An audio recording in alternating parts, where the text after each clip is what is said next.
காதல் பொல்லாதது, ஒரு காவல் இல்லாதது.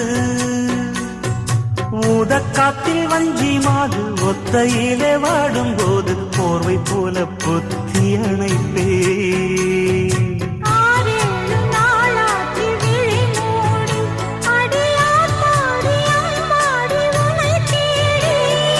நீதானே மானே என் இளஞ்சோடி, உனை நீங்காது என்றும் என் உயிர் நாடி.